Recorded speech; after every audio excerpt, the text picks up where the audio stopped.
నమస్కారం. అధికారం కార్యక్రమానికి స్వాగతం. ఈరోజు చర్చలో అంశం కులగణన. కేంద్ర ప్రభుత్వం కులగణనను ప్రకటించింది. వివిధ పార్టీల ఒత్తిడితో, బీసీ సంఘాల ఒత్తిడితో కులగణన చేస్తాము, వచ్చే గణనలో కులగణన చేస్తామని తెలియజేసింది. దానికి అన్ని విధాలుగా సిద్ధమవుతున్నామని తెలియజేశారు కేంద్ర ప్రభుత్వం. ఇప్పుడు మనం చూసినట్లయితే మనతో పాటు స్టూడియోలో మనకు ఇద్దరు రిటైర్డ్ ఐఏఎస్ ఆఫీసర్ మరియు ఐపీఎస్ ఆఫీసర్ మనతో పాటు ఉన్నారు. మనతో పాటు పూర్ణచంద్రరావు గారు రిటైర్డ్ ఐపీఎస్ ఆఫీసర్, ప్రస్తుతం బీఎస్పీ పార్టీ కోఆర్డినేటర్గా ఉన్నారు ఆంధ్రప్రదేశ్కి. ఆంధ్రప్రదేశ్లో అనేక ధర్నాలు కార్యక్రమాలు చేపట్టారు. కులగణన కోసం సెమినార్లు పెట్టారు. మొత్తం రాష్ట్రం అంతా కూడా కులగణన అంశం మీద అనేక విధాలుగా ఇష్యూస్ని లేవనెత్తారు. వారితో పాటు స్టూడియోలో టి చిరంజీవులు గారు మనతో పాటు ఉన్నారు. వారు బీసీ ఇంటెలెక్చువల్స్ ఫోరం చైర్మన్గా పనిచేస్తున్నారు. రిటైర్మెంట్ తర్వాత బీసీ ఉద్యమాన్ని తెలంగాణలో ఉధృతంగా చేపడుతున్నారు. అనేక విధాలుగా ఇష్యూని, ఈ కులగణన అంశాన్ని తెలంగాణలో లేవనెత్తు ఇక్కడ తెలంగాణ ప్రభుత్వం మీద అనేక రకాలుగా ఒత్తిడి పెట్టి ఇక్కడ కులగణన చేపించి రిజర్వేషన్లు పెంచేటట్లు చేపించిన ముఖ్య నాయకుల్లో చిరంజీవులు గారు కూడా ఉన్నారు. వారితో పాటు సీనియర్ జర్నలిస్ట్ మనకు విజయవాడ నుంచి బ్రహ్మయ్య గారు, అన్నవరపు బ్రహ్మయ్య గారు మనతో పాటు స్టూడియోలో ఆన్లైన్లో వర్చువల్గా జాయిన్ అవుతున్నారు విజయవాడ నుంచి. సార్ గారు కూడా ఈ అంశం మీద అనేక రకాలుగా రాస్తున్నారు, అలాగే లేవనెత్తుతున్నారు, ధర్నా కార్యక్రమంలో పాల్గొంటున్నారు. సో వీరందరూ కూడా ఈ అంశం మీద చూద్దాం. సార్, మొదటిగా పూర్ణచంద్రరావు గారు, ఇప్పుడు మీరు అనేక రకాలుగా ఉద్యమాలు చేశారు, ధర్నాలు చేశారు. బహుశా ఆంధ్రప్రదేశ్లో కులగణన కోసం చేసిన పార్టీ ఓన్లీ బీఎస్పీ పార్టీ మాత్రమే అక్కడ చేపట్టింది, ఉధృతంగా చేపట్టారు. అనేక రకాలుగా సెమినార్లు పెట్టారు, కన్వెన్షన్లు పెట్టారు, ప్రొటెస్టులు, డిస్టిక్ వైజ్ ప్రొటెస్టులు పెట్టారు, కాన్స్టిట్యున్సీ వైజ్ ఇష్యూని లేవనెత్తారు. సో మీరు ఈ అంశాన్ని, మొత్తం అంశాన్ని, కులగణన అంశాన్ని ఎలా చూస్తారు?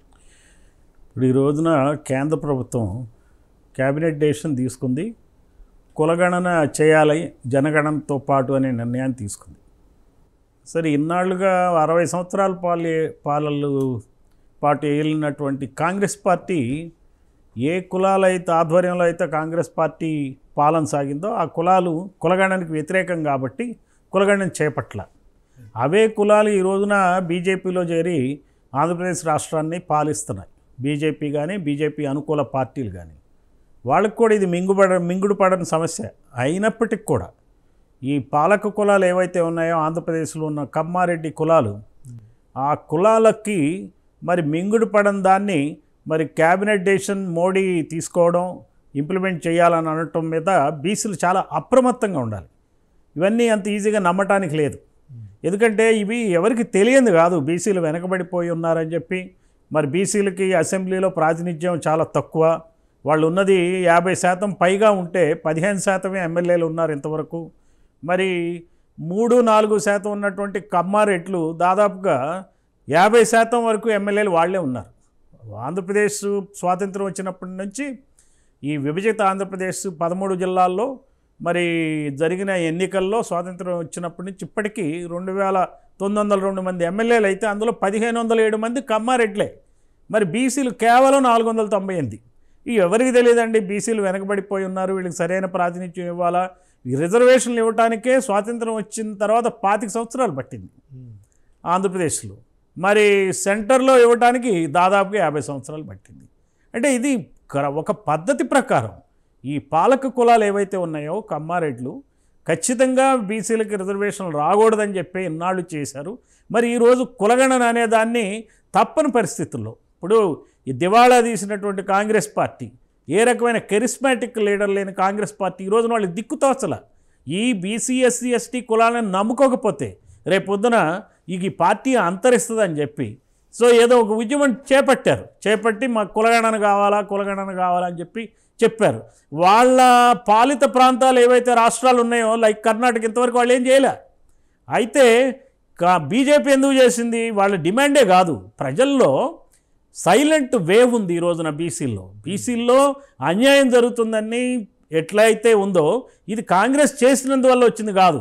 ఈ రోజున బీహార్ ఎలక్షన్లు కానీ వివిధ రకాల రాష్ట్రాల్లో జరిగిన ఎలక్షన్లు కానీ బీజేపీ వాళ్ళు చేసుకున్న సర్వేల ప్రకారం సైలెంట్గా బీసీలు తీవ్రమైనటువంటి వ్యతిరేకతతో ఈ కమ్మారెడ్డి లాంటి కులాలు ఆంధ్రప్రదేశ్ కానీ కమ్మారెడ్డి లాంటి కులాలు భారతదేశంలో కానీ ఉన్న వాళ్ళందరినీ వ్యతిరేకంగా ఉన్నారు కాబట్టి వాళ్ళని మెప్పు పొందటానికి కులగణన చేసింది. అందువల్ల నిజంగా కనుక బీజేపీకి చిత్తశుద్ధి ఉంటే ఇమీడియట్గా చేయాల్సిన పని ఏంటంటే 50% ఏదైతే బార్ ఉందో కాన్స్టిట్యూషనల్ బార్, సుప్రీంకోర్టు పెట్టిన బార్ని ఎత్తే విధంగా కాన్స్టిట్యూషనల్ అమెండ్మెంట్ తేవాలా. 50% పైగా రిజర్వేషన్లు ఉండాలా అనే దాన్ని తీసుకురావాలి. ఎట్లయితే జయలలిత సాధించిందో, జయలలిత ఈ రోజున మరి తాను చేసిన పని ఏంటంటే 69% రిజర్వేషన్లు ఉన్నాయి ఇక్కడ తమిళనాడులో. మరి ఆవిడేమో బ్రాహ్మణ ముఖ్యమంత్రి. అప్పుడు ఆవిడ ఎలా సాధించింది? ఒక బ్రాహ్మణ ప్రధానమంత్రి పివి నరసింహరావు హయాంలోనే మరి బీసీలకి చచ్చినట్టు ఇవ్వాల్సి వచ్చింది. ఎందుకని? అక్కడ బీసీలు ఉన్న పార్టీలు ఏఐడిఎంకే డిఎంకేలు ఉన్నాయి కాబట్టి వాళ్ళకి భయపడి చేశారు. కానీ ఈ బ్రాహ్మణ ముఖ్యమంత్రులు, బ్రాహ్మణ ప్రధానమంత్రులు, ఈ బ్రాహ్మణ బీజేపీ పార్టీలు, పాలక కులాల కాంగ్రెస్ పార్టీలు కావాలని చేసింది కాదు, తప్పనిసరిలో చచ్చినట్టు చేశారు. అందువల్ల ఇది బీసీలు గమనించాలి. చచ్చినట్టు ఈ పార్టీలు బీసీలకి ఖచ్చితంగా ప్రాతినిధ్యం ఇవ్వాలి. అంతేగాని ఈ పార్టీలు నమ్ముకుంటే మాత్రం జరిగేది అన్యాయమే. సరే, ఆంధ్రప్రదేశ్కి వద్దాం. ఆంధ్రప్రదేశ్లో మరి ఇంతవరకు తెలుగుదేశం పార్టీ కులగణన గురించి పల్లెత్తుమాట మాట్లాడలా, మరి జనసేన మాట్లాడలా, మరి బీజేపీ అక్కడ ఉన్నటువంటి పురంధరేశ్వరి కమ్మ నాయకురాల ఆధ్వర్యంలో ఉన్న బీజేపీ మాట్లాడలా. ఎవరు అసలు ఈ కాంగ్రెస్ పార్టీ షర్మిలారెడ్డి నాయకత్వంలో ఉన్న కాంగ్రెస్ పార్టీ మాట్లాడలా. మరి కాంగ్రెస్ పార్టీ జబ్బలు తరుచుకుంటుంది ఈ రోజున ఢిల్లీలో, మా వల్లనే వచ్చిందని. మరి వచ్చిన పార్టీ షర్మిలారెడ్డి ఇంతవరకు మేము ఇన్ని ధర్నాలు చేశాం. అక్టోబర్ 9 నాడు కాంశీరావు వర్ధంతి రోజున మేము ధర్నా చేసాం విజయవాడలో. రాష్ట్ర వ్యాప్తంగా అది సంచలనం సృష్టించింది. ఎందుకో ఏమో ఏమరపాటున కొన్ని పేపర్లు కూడా బాగా ప్రకటించాయి.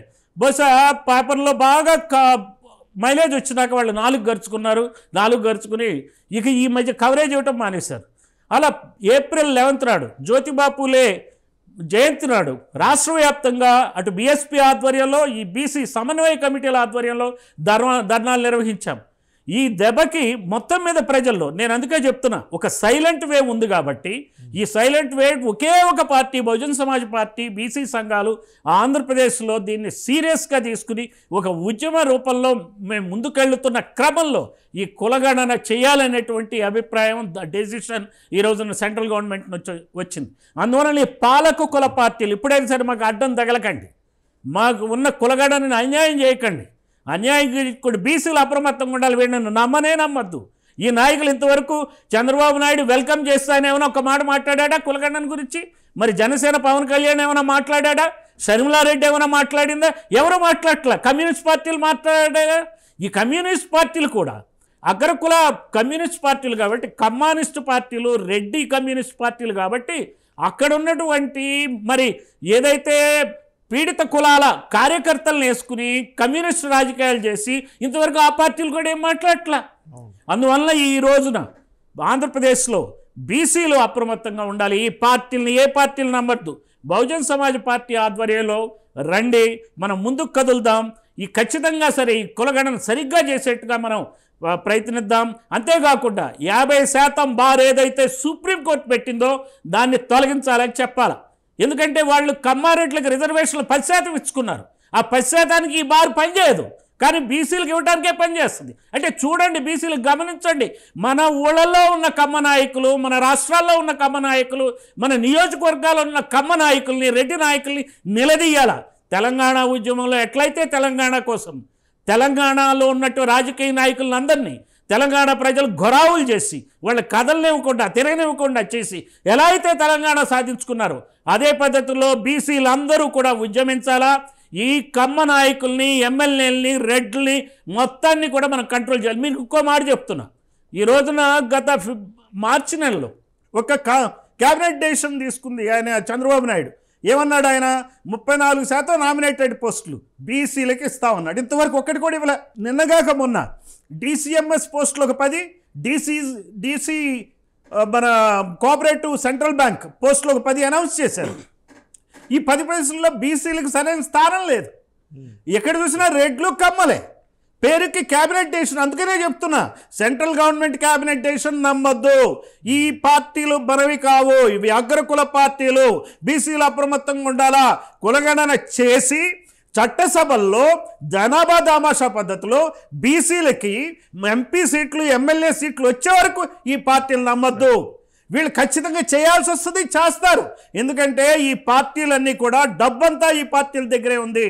30% డబ్బు కానీ, మరి 90% భూమి కానీ ఈ కులాల చేతుల్లోనే ఉంది. కాబట్టి ఖచ్చితంగా వాళ్ళ యొక్క వ్యాపారాల కోసం, వాళ్ళ భూముల కోసం మనకి ఖచ్చితంగా వాళ్ళు మరి పాలనలో పార్టిసిపేషన్ చేయనివ్వాల్సి వస్తుంది, భాగస్వామ్యం ఇస్తారు.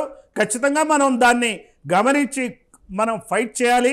బీసీలని ఈ నిజమైనటువంటి చట్టసభల్లో జనాభా దామాషా పద్ధతిలో మనకి సీట్లు వచ్చే వరకు, ప్రైవేటు విద్యా సంస్థల్లో, ప్రైవేటు ఉద్యోగాల్లో మరి బీసీలకు వాటా దక్కేంత వరకు. అలానే ఈరోజు చంద్రబాబు నాయుడు ప్రభుత్వం 52% అని జగన్ బాబు సర్వేలో తేలింది. ఈ జగన్ రెడ్డి సర్వేలో చేసిన 52% బీసీలకి ఖచ్చితంగా నామినేటెడ్ పోస్టులు కానీ, ఎమ్మెల్సీలు కానీ, రాజ్యసభ ఎంపీలు కానీ ఇచ్చే విధంగా బీసీలు ఉద్యమించాలి. ఇవి మనకి ఇప్పుడున్న తక్షణమైన గోల్స్. 52% రిజర్వేషన్లు సాధించటం ఆంధ్రప్రదేశ్లో. మరి లాంగ్ రన్లో మనకు కావాల్సింది కులగణన, చట్టసభల్లో మరి ప్రైవేట్ సంస్థల్లో ఖచ్చితంగా మన జనాభా దామాషా పద్ధతిలో రిజర్వేషన్లు సాధించాలి. ఈ రకంగా మనం బీసీలు పనిచేయాలని చెప్పి బహుజన్ సమాజ్ పార్టీ తరఫున బీసీలందరికీ విజ్ఞప్తి చేస్తున్నాం. సార్, ఆక్స్ఫర్డ్ ప్రొఫెసర్ కూడా చెప్పారు, క్రిస్టోఫర్ జఫర్లెట్, ఇండియా సైలెంట్ రివల్యూషన్లో యూపీలో ఎలా అయితే సైలెంట్ రివల్యూషన్ వచ్చిందో అలాంటి సైలెంట్ రివల్యూషన్ ఈరోజు మీరు ఆంధ్రప్రదేశ్లో నడిపిస్తున్నారు. ఆ రకంగా అక్కడ సక్సెస్ కూడా అవ్వాలని కోరుకుంటున్నాం.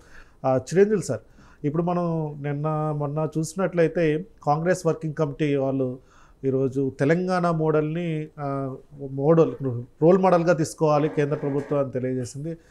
మీరు కానీ ఇక్కడ ఉద్యమం చేశారు. ఇక్కడ మీరు అనేక రకాలుగా ఉద్యమాలు ప్రెషర్ పెట్టి గవర్నమెంట్ చేత చేపించారు. కానీ డేటా బయటకు వచ్చాక కూడా మీరు క్రిటిసైజ్ చేశారు ఈ డేటా మీద కూడా. ఆ తర్వాత మళ్ళీ ఢిల్లీకి ముఖం చెప్పి అక్కడ ఢిల్లీలో కూడా అక్కడ కేంద్ర ప్రభుత్వం మీద మీరు ఒత్తిడి పెట్టేటట్టు అక్కడ కూడా మీటింగ్స్, ధర్నాలు అవన్నీ పాల్గొన్నారు. సో మీరు ఏం చెప్తారంటే ఒక అడ్మినిస్ట్రేటర్గా ఇక్కడ ఏ రోల్ మోడల్గా ఉండాలి, ఆ సర్వే ఎలా ఉండబోవాలి, అంటే సర్వే కాదు కానీ సెన్సెస్, రేపు వచ్చే సెన్సెస్ ఎలా ఉండాలి, రోల్ మోడల్గా ఇది తీసుకోవాల్సిన అవసరం ఉందా? మనకు సెన్సస్, సర్వే రెండు కూడా డిఫరెంట్ మోడల్స్. ఇవి సెన్సస్ అనేది మ్యాండేటరీ, సర్వే అనేది వాలంటరీ. సో కంపల్సరీగా సెన్సస్లో సెన్సస్ ఆఫ్ ఇండియా యాక్ట్ 1948 ప్రకారం జరుగుతుంది. సెన్సస్లో ఆల్రెడీ ఎస్టాబ్లిష్డ్ ప్యాటర్న్ ఒకటి ఉంది. సెన్సస్ చేసినప్పుడు మనం సాధారణంగా 14 కాలమ్స్ ఉంటాయి అందులో. ఇక్కడ మనం సర్వే చేసినప్పుడు 56 మెయిన్ కాలమ్స్ తీసుకొని మళ్ళీ 19 అందులో ఉపకులాలు కలిపి ఉప కాలమ్స్ కలిపి మొత్తం 75 కాలమ్స్ అయినాయి. సో ఈవెన్ బీహార్లో చేసినా వాళ్ళు 17 కాలమ్సే తీసుకున్నారు. సో మీరు అడిగిన ప్రశ్న ఏంటంటే తెలంగాణ మోడల్ తీసుకోవాలనే దాంట్లో తెలంగాణ మోడల్లో తీసుకున్న సర్వే ఫార్మేటు సెన్సస్కు షూట్ కాదు. ఎందుకంటే ఇక్కడ మనం అన్ని ల్యాండ్ వాళ్ళకున్న ప్రాపర్టీ కానీ, అదేవిధంగా పొలిటికల్ బ్యాక్వర్డ్నెస్ కానీ, ఇట్లా రకరకాలు మనం సేకరించడం జరిగింది. అది సెన్సస్లో అది ఉండదు. సెన్సస్లో very simple format, only 14 columns ఉంటాయి అంతే. అయితే ఇక్కడ సెన్సస్లో మనకు ఒక ప్రాబ్లం వస్తుంది. ఇప్పుడు ఒక పర్టికులర్ క్యాస్ట్ ఇక్కడ మనం తెలంగాణను తీసుకుంటే ఇక్కడ 134 కులాలు బీసీ కులాలు. బట్ వేరేజ్ ఓబీసీకి వచ్చేస్తే 92 క్యాస్ట్లే ఓబీసీలో ఉంది, మిగతా సెంటర్లో లేవు. సో దీన్ని ఎట్లా గుర్తించాలి అనేటువంటి ప్రశ్న వచ్చినప్పుడు ఏంటంటే మీరు కాలంలో ఇప్పుడు ఆల్రెడీ కాలం నెంబర్ 8 సెన్సస్ కాలం ఉంది. అందులో ఏం చేస్తామంటే ఎస్సీ, ఎస్టీ అండ్ అదర్స్ అంటాం అంతే. ఇప్పుడు దాంట్లో ఎస్సీ, ఎస్టీ, ఓబీసీ అనేది పదం ఒకటి యాడ్ చేయాలి, అట్లనే బీసీ అనే పదం యాడ్ చేయాలి. ఓబీసీ అయితేనేమో గవర్నమెంట్ ఆఫ్ ఇండియాకి పోతుంది, బీసీ అయితేనేమో స్టేట్కి వస్తుంది. సో ఇప్పుడు ఏం చేయాలంటే ఈ క్యాస్ట్లన్నింటినీ కూడా క్రోడీకరించేసి పబ్లిష్ చేయాలి. చేసేస్తే ఏమైందంటే ఫిలప్ చేసేటప్పుడు ఆ కోడ్ నెంబర్ వచ్చేస్తుంది ఆటోమేటిక్గా, ఇబ్బంది రాదు. సో ఆ విధంగా చేయొచ్చు, దాంట్లో ఏం పెద్ద ప్రాబ్లం లేదు.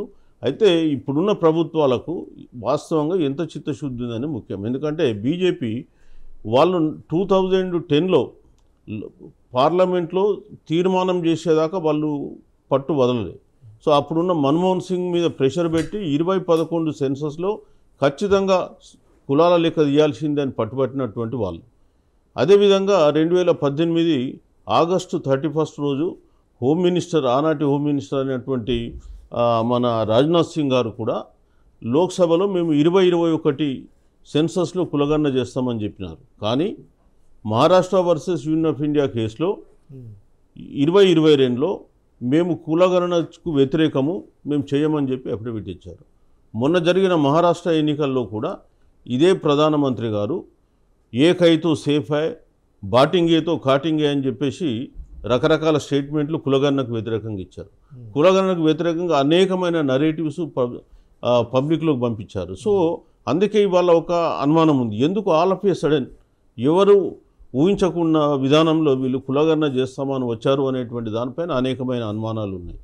సో ఒకటి, కొంతమంది ఏమో బీహార్ ఎలక్షన్ దృష్టిలో పెట్టుకొని అని కొంతమంది అన్నారు. కొంతమంది ఏంటంటే ఇప్పుడు ఈ పుల్వామా ఇన్సిడెంట్, పహల్గామ్ ఇన్సిడెంట్ ఏదైతే ఉందో ఈ పహల్గామ్ ఇన్సిడెంట్ నుంచి డైవర్ట్ చేయడానికి ఇట్లా పెట్టినారంటే, సో ఎట్లా పెట్టినా మాకు సంబంధం లేదు, మేము దాని మీద కామెంట్ చేయదలుచుకోలేదు. మీరు ఏదైతే అనౌన్స్ చేసిందో ఆ అనౌన్స్ చేసిన దాన్ని చిత్తశుద్ధితో మీరు అమలు చేయండి అనేది ఫస్ట్ పాయింట్. ఇవాళ కులగణన అనేది 1931 తర్వాత ఈ దేశంలో జరగలేదు.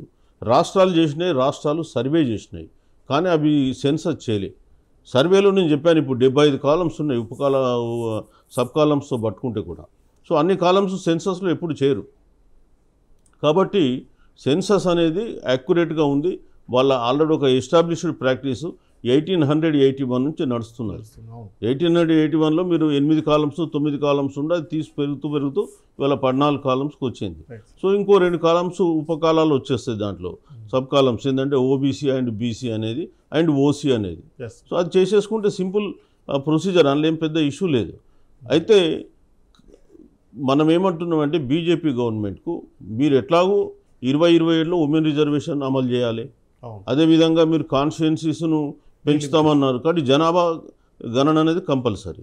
సో ఈ జనాభా గణనలో కులగణన చేసినట్టయితే ఈ కులగణన ద్వారా నిజంగా గత 77 సంవత్సరాలుగా నష్టపోయినటువంటి కులాలేంటి, సో వారి యొక్క సామాజిక పరిస్థితులు ఏంటి, మరి వారికి సామాజిక న్యాయం ఎట్లా అందిస్తామనే విషయం మన కులగణన ద్వారా బయటకు వస్తుంది. వాస్తవంగా మనం మొదటి నుంచి చెప్తున్నాం, శరీరంలో రోగం ఉందా లేదా తెలుసుకోవాలంటే కొన్ని డయాగ్నోస్టిక్ సర్వీసెస్ మనం టెస్టులు చేపిస్తాం. డయాగ్నోస్టిక్ టెస్టులు చేస్తే మరి రోగం ఏముందో తెలిస్తే దాని ప్రకారం చికిత్స జరుగుతుంది. కానీ అసలు ఏమి లేకుండానే నేను మందులు ఇస్తా మీరు వేసుకున్నట్ట పరిస్థితి ఉంది, ప్రస్తుత పరిస్థితి. మీకు రోగగ్రస్తులు తెలుసు మాకు, కాబట్టి మేము మాత్రం డయాగ్నోస్టిక్ టెస్టులు ఏం చేయము, కానీ మందులు ఇస్తాము. So that is how we're going in India now. So at least ఈ కులగణన అనేది అట్లాంటి దానికి చెక్ పెట్టి ఏ రోగం ఉన్నదో ఆ మందు ఇస్తే నిజంగా కూడా మనిషి బాగుపడతాడు. ఈ దేశం కూడా ఒక అగ్రరాజ్యంగా కావాలి. ఇవాళ మనం ఏదైతే మాట్లాడుతున్నామో మనది 5 ట్రిలియన్ ఎకానమీ కాబోతుంది, రేపు ప్రపంచంలో 3వ ఆర్థిక వ్యవస్థ. ఎవరికా ఇది 3వ ఆర్థిక వ్యవస్థ? వాట్ ఇస్ ద అసలు పర్ క్యాపిటా ఇంకా మీరు 145 కోట్ల జనాభాతో డిస్ట్రిబ్యూట్ చేసి మీరు చూస్తే $2,500 కూడా లేదు, హార్డ్లీ $2,700. సో అది కూడా ఇంకా నువ్వు అది అందరినీ టాటాలను బిర్లాలను అందరినీ కలుపుకొని ఇందులోకి వస్తాయి, అంబానీ అదానీలను కూడా కలుపుకుంటే. కానీ వాస్తవంగా కూడా $500 కూడా రానటువంటి ప్రజానికం అనేకం 50% జనాభా ఉన్నారు. కాబట్టి ఇవన్నీ ఎకనామిక్ టర్మ్స్లో కాదు మాట్లాడాల్సింది భారతదేశంలో. ఖచ్చితంగా సామాజిక అంశాలు మనం ముడిపెట్టాల్సిందే. సో సామాజిక అంశాలు అభివృద్ధి కావాలంటే, వీళ్ళు సామాజికంగా అభివృద్ధి కావాలంటే ఖచ్చితంగా కులగణన ఉంటే దానికి అనుకూలంగా మనం కొన్ని ప్రణాళికలు రచించి వాళ్ళ అభివృద్ధి కొరకు మనం పాటుపడవచ్చు. వాళ్ళ యొక్క ఎకనామిక్ ప్రోగ్రామ్స్ కూడా ఇవాళ జనాభా మీరు లెక్క తీయండి, ఖచ్చితంగా భారతదేశంలో ఓసీలు అనేవాళ్ళు 15% మించి రారు 80%.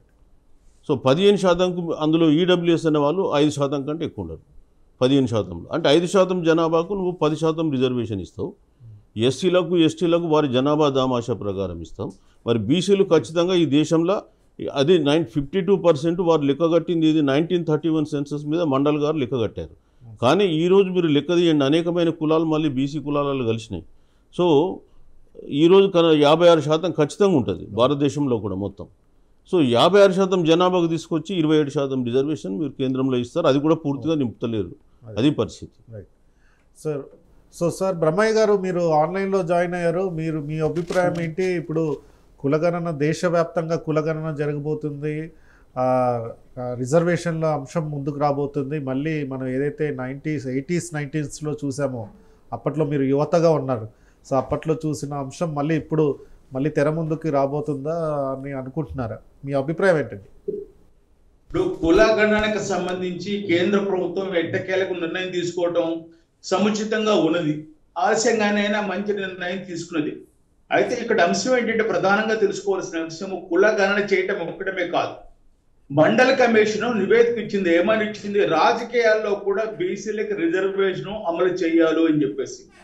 బీసీలలో ఎప్పుడైతే చట్టసభలకు సంబంధించి బీసీలకు సంబంధించి కూడా రిజర్వేషన్ అమలు చేస్తే, ఇవాళ పార్లమెంట్ లో చూసుకున్నట్లయితే 542 స్థానాల్లో 18 నుంచి 20% మాత్రమే బీసీ పార్లమెంట్ సభ్యులు ఉన్నారు.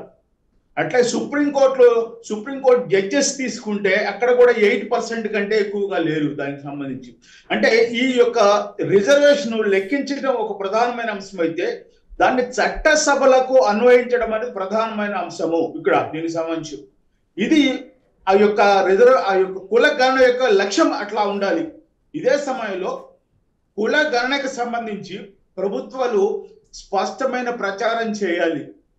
చేస్తే మేము ఈ సందర్భాల్లో కులగణనలో దీని చేయబోతున్నాము, దీనికి సంబంధించి మీరు ప్రజలందరికీ సంసిద్ధులై మీ సామాజిక వర్గాన్ని బహిర్గతం చేసుకోండి అని వాళ్ళు చైతన్యం చేయాలి ప్రజలని. ప్రభుత్వంతో పాటు కూడా బీసీ సంఘాలు, ఏత కుల సంఘాలు ఉన్నాయో కూడా వాటికి సంబంధించి కూడా చైతన్యం చేయాల్సిన అవసరం ఉన్నది. ఎందుకంటే మా ఇంటి పక్కన కమ్మారు ఉన్నారనుకోండి, ఆడాళ్ళంతా కూర్చున్న తర్వాత కులం పేరు చెప్పుకోవడానికి మొహమాటపడి మీరెవరంటే మేము కాపులం, మేము నాయుళ్ళం అని చెప్పే పరిస్థితి ఉంటుంది. ఇప్పుడు తెలంగాణలో జరిగిన చాలా అంశాలు కూడా 46% అంటానికి కారణం కూడా అదే ప్రధాన కారణం. తెలంగాణలో నిజానికి 55% దాదాపు బీసీలు ఉన్నారు, కానీ 46కే గుర్తింపు పొందింది. కారణం ఏంటంటే దీని మీద మీకు సిస్టమేటిక్ గా సర్వే చేయకపోవటమే. ప్రజలను చైతన్యం చేయాల్సిన అవసరం ఉన్నది. ఖచ్చితంగా సర్వే చేసే ముందు ఇది ఈ ప్రకారం చేస్తాం. అట్లాగే వీలుంటే ప్రభుత్వాలు కూడా పత్రికలకు, టీవీలకు ప్రకటనలు ఇవ్వాలి. ప్రకటనలు ఇచ్చే ముందు ఇప్పుడు అందాక చెప్పారు చిరంజీవులు గారు, కొన్ని ఓబీసీ కులాలు ఉన్నాయి, కొన్ని బీసీ కులాలు ఉన్నాయి. సో ఆంధ్రప్రదేశ్ లిస్ట్ లో ఈ బీసీ కులాలు ఉన్నాయని చెప్పి ప్రకటన చేయాలి. అట్లాగే కేంద్ర ప్రభుత్వం ఈ లిస్ట్ లో ఈ ఓబీసీ కులాలు ఉన్నాయని చెప్పి ప్రకటన చేయాలి. అప్పుడు ఏం చేస్తారంటే ఎవరికి వాళ్ళు మా యొక్క బీసీ కులాన్ని మేము పోగొట్టుకోకూడదు, మా రిజర్వేషన్ మేము పోగొట్టుకోకూడదు అని చెప్పేసి ఎవరికి వాళ్ళు ముందుకు వచ్చి ఖచ్చితంగా ఈ సర్వేలో పార్టిసిపేట్ చేసే అవకాశం ఉంటుంది ఖచ్చితంగా. కాబట్టి బీసీ సంఘాలు, ప్రైవేట్ సంస్థలతో పాటుగా ప్రభుత్వాలు కూడా ఖచ్చితంగా ఏదైతే సర్వే చేయాలి ఉద్దేశం ఉన్నారో ఆ సర్వేని చిత్తశుద్ధితో అమలు చేయాలి. నోబెల్ ప్రైజ్ ఆయన చెప్తాడనమాట. ఏమని చెప్తారు?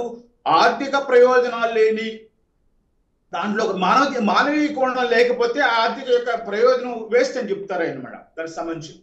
అట్లానే ఏదైనా అభివృద్ధి, ఈ సర్వే యొక్క ఉద్దేశం ఏంటంటే బీసీ సామాజికం, రాజకీయంగా, ఆర్థికంగా చైతన్యవంతులు కావాలి. అందుకే ఈ యొక్క కులగణన అనేది ఉపయోగపడాలి. ఈ నేపథ్యంలోనే అందరూ పనిచేయాల్సిన అవసరం ఉన్నది. అట్లాగనే ఇందాక చిరంజీవి గారు చెప్పారు. ఏం చెప్పారు? దాంట్లో 15% ఉన్న ఓబీసీలకు సంబంధించి నిజానికి ఎవరు అడగకుండానే వాళ్ళే 10% ఓబీసీలకు రిజర్వేషన్ ఇచ్చారు. దీనికి సంబంధించి వాళ్ళు 5% కూడా ఉండరు. అంటే 15 వాళ్ళ రిజర్వేషన్ అమలు చేయడానికి కూడా వాళ్ళకి మనుషులు దొరకరు, అంత స్థాయిలో ఇచ్చారు. కానీ 52% 31 1931 ప్రకారం 52 అని చెప్పారు. ఆ 52% ఇవాడికి ఇంప్లిమెంట్ చేయట్లా. మండల కమిషన్ పుణ్యమా అని చెప్పి 27% ఇంప్లిమెంట్ చేస్తున్నారు. 27%లో కూడా అనేక కారణాలు చెప్పి ఇవాళ ఐఐఎం సంస్థల్లో అది పూర్తి చేయట్లా. దానికి సంబంధించి కూడా అట్లాగే నేషనల్ ఎడ్యుకేషన్ పాలసీలో ఈ బీసీ రిజర్వేషన్ అనేది ఆప్షన్ గా ఉంది తప్ప కంపల్సరీగా లేదు నూతన ఎడ్యుకేషన్ ప్రొఫెషన్ పాలసీలో. ఇటువంటి అంశాల్లో ఖచ్చితంగా ముందు బీసీ కులగణన జరగాలి. ఆ తర్వాత సంస్థాగతమైనటువంటి అంశాల్లో ఖచ్చితంగా వీళ్ళు రిజర్వేషన్ అమలు చేయాలి.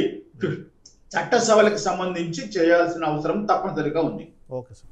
సార్ పరంజ్యోతి సార్ గారు మనతో జాయిన్ అయ్యారు. బీఎస్పీ పార్టీ సీనియర్ లీడర్, అలాగే బీఎస్పీ పార్టీ ఆంధ్రప్రదేశ్ కోఆర్డినేటర్గా ఉన్నారు. అనేక ఉద్యమాల్లో కూడా పాల్గొన్నారు, కులగణన సంబంధించి ఉద్యమాల్లో. ముఖ్యంగా ఎన్నో రోజుల నుంచి మండల్ కమిషన్ రిపోర్ట్ నుంచి ఇప్పటి వరకు కూడా చురుగ్గా పనిచేస్తున్నారు. సార్ మీరు ఎలా చూస్తున్నారు ఈ అంశాన్ని? అలాగే మీ కార్యాచరణ ఏంటి? అంటే నెక్స్ట్ కులగణన తర్వాత, లేకపోతే కులగణన జరుగుతున్నప్పుడు, కులగణన తర్వాత మీ కార్యాచరణ ఏంటి?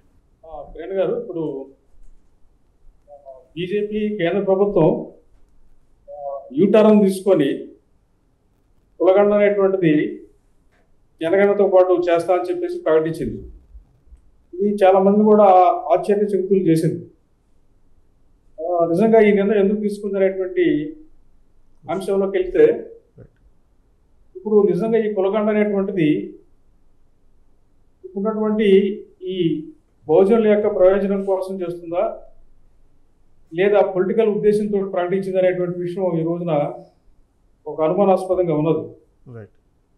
ఎందుకంటే ఈరోజు కాంగ్రెస్ పార్టీ ఇంతకు ముందు కులగణనకు వ్యతిరేకంగా ఉండి గత ఎన్నికల నుంచి మేము కులగణన చేస్తామని చెప్పేసి, మేము అధికారంలోకి వస్తే కులగణన చేస్తామని చెప్పి ప్రకటించి అదొక ఆయుధంగా ఈ రోజున ఉపయోగించుకొని ప్రధానంగా ఈ బీసీ మిగతా వర్గాలందరినీ కూడా తన వెనక నిలుపుకోవడానికి ప్రయత్నం చేస్తుంది అనేటువంటి విషయం మనకందరూ కూడా అర్థమవుతుంది. ఈ క్రమంలో ఈ అవకాశం కాంగ్రెస్ పార్టీకి ఎందుకు ఇవ్వాలా, ముందు మేము కూడా కులగణన చేస్తామని చెప్పి ప్రకటిస్తే సరిపోతుంది కదా అనేటువంటి ఉద్దేశంతో చేసిందేమో అని చెప్పి ఒక అనుమానం ఉంది.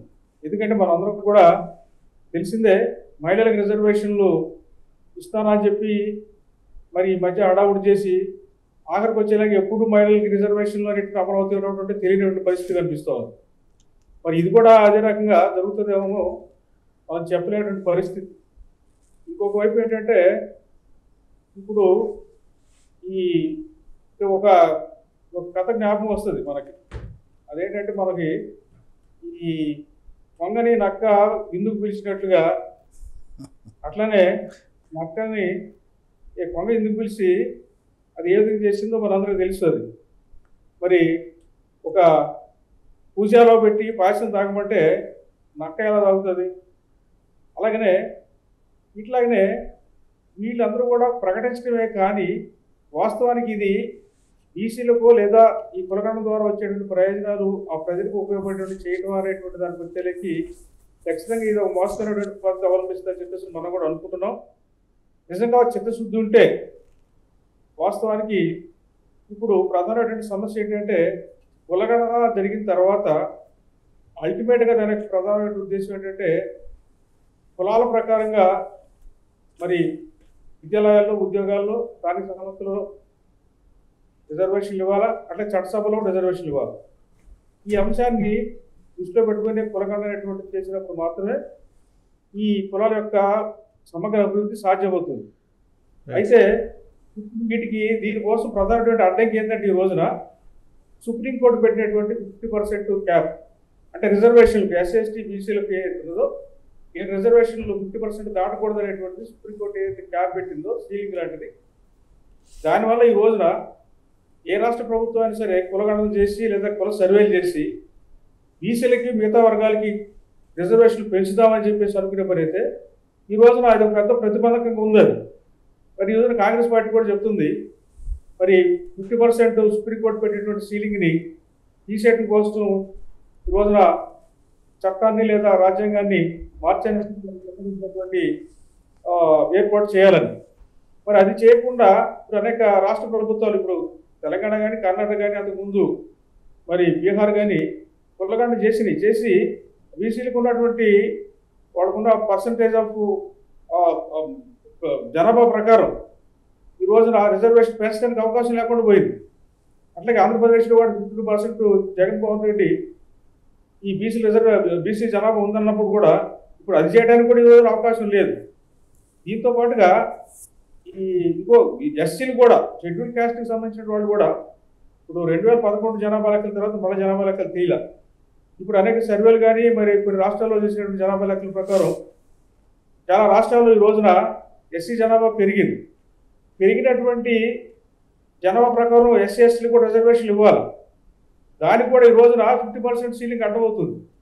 ఇప్పుడు సెంట్రల్ గవర్నమెంట్కి వచ్చేలాకి ఎస్సీ ఎస్టీలకి బీసీలకి 49.5% ఆల్రెడీ చేరుకుంది. అదే ప్రతి స్టేట్ గవర్నమెంట్లో కూడా మరి 50% వరకు ఆగిపోయింది. మరి ఎస్సీలకి 1% 2% పెరిగి జనాభా ప్రకారం ఇవ్వాలన్నా కూడా ఈ రోజున మరి సుప్రీంకోర్టు తీర్పు అడ్డవస్తుంది. అలాగనే ఎస్టీలకి చాలా ప్రధానమైనటువంటి అంశం ఏంటంటే వాళ్ళ జనాభా కూడా పెరిగింది. జనాభా పెరిగేదానికి అనుకూలంగా రిజర్వేషన్ ఇవ్వాలన్నా కూడా మరి అది ఈ సీలింగ్ అడ్డమవుతుంది. అంతేకాదు ఈ జీవో నెంబర్ 3 అని మీ అందరికి తెలిసిందే. అది ఈ ఆంధ్రప్రదేశ్ ప్రభుత్వం ముందు తీసుకొచ్చిన జీవో నెంబర్ 3 ఏదైతే ఏజెన్సీ ప్రాంతాలు, కొండ ప్రాంతాల్లో ఉన్నటువంటి గిరిజనులకి ఆ ప్రాంతంలో 100% రిజర్వేషన్ ఇవ్వాలి. అంటే షెడ్యూల్ ప్రాంతాల్లో, అంటే గిరిజనులు నివసించే ప్రాంతాల్లో ఉన్నటువంటి ఉద్యోగాలు వాళ్ళకి అక్కడే ఇవ్వాలనేటువంటి 100% ఇవ్వచ్చు అనేటువంటి అంశం మీద మరి జీవో నెంబర్ 3 అనేటువంటిది ఈ రాష్ట్ర ప్రభుత్వం తీసుకొస్తే మరి దాన్ని సుప్రీంకోర్టు కొట్టేసింది. ఎలా కొట్టేసిందంటే దాదాపుగా ఒక 18 సంవత్సరాలు దాన్ని విచారించిన తర్వాత 2020లో కొట్టేసింది. ఏమంటదంటే మరి కొండ ప్రాంతాల్లో ఉన్నటువంటి గిరిజనులకి అక్కడ ఉద్యోగాలు కానీ, అక్కడ ఉద్యోగ అవకాశాలు కానీ 100% ఇవ్వచ్చు. అక్కడికి వేరే వాళ్ళు పనిచేయడానికి అవకాశం లేదు. వాళ్ళకి ఆ ఉద్యోగాలు అక్కడికే ఇవ్వాలనేటువంటి ఈ ప్రభుత్వ నిర్ణయం ఏదైతున్నదో మరి దాన్ని ఈ 50% సీలింగ్ అనేటువంటిది అడ్డం పెట్టి దాన్ని కూడా కొట్టేసింది. ఇవ్వడానికి వీల్లేదని సుప్రీంకోర్టు చెప్పింది. దీని మీద ఈరోజు వాస్తవానికి మన్యంలో బంద్ జరుగుతుంది. నిన్న ఈరోజు మన్యం మొత్తం కూడా జనరల్ బంద్ చేస్తున్నారు అక్కడ గిరిజన జేఏసీ వాడు.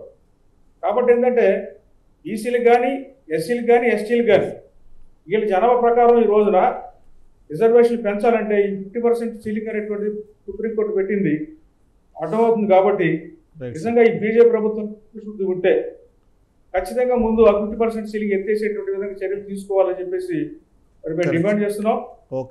దాని మీద మరి ఇప్పుడు దాకా కులగండ మీద కార్యాచరణ తీసుకొని మరి రాష్ట్ర వ్యాప్తంగా అట్లాగనే నేషనల్ లెవెల్లో కూడా అనేక విధాలుగా మేము దాన్ని ఆందోళన రూపంలో ముందుకు తీసుకెళ్ళాం.